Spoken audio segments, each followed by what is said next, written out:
pondelok otriasla celým Slovenskom správa o výbuchu v bani Handlová. Najväčšia tragédia v histórii nášho baníctva sa stala ráno o 9:30. Pozrite sa na to, akých smutných 7 dní prežila Handlová počas tohto týždňa.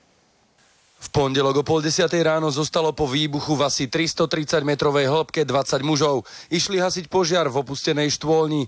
Po výbuchu s nimi stratili na povrchu akýkoľvek kontakt. Rozbehla sa záchranná akcia. Z bane sa podarilo s obrovským šťastím dostať 9 baníkom. Tí však nepatrili k zasahujúcej skupine a boli ďaleko od miesta výbuchu. Šance na prežitie 20 mužov klesajú každou hodinou. Na mieste je premiér a ministri vnútra a hospodárstva. Tí čakajú, až pokiaľ ďalšie záchranárske týmy nenájdu akúkoľvek známku po živote. O 22:30 však nachádzajú prvé tela. O hodinu na to minister Jahnátek oznamuje: Tieto podmienky neumožnili prežitie asi ani jednému. Ešte v pondelok večer našli záchranári prvých 6 tiel.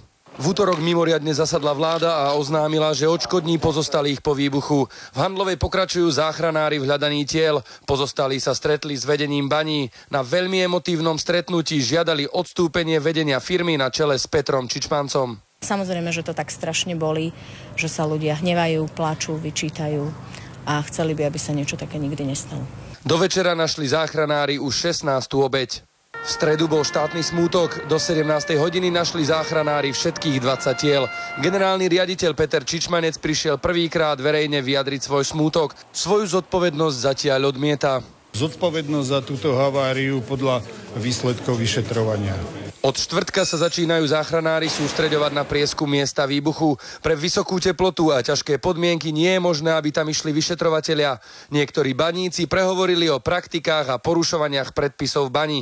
Osobne sám som fajčil pod zemi s predákom a ostatnými chlapmi. V piatok vláda spresnila, že každý z pozostalých dostane 33 000 eur. Spolu ide o 43 ľudí. Handlová oznámila, že verejná rozlúčka so zosnulými baníkmi bude vo štvrtok 20. augusta.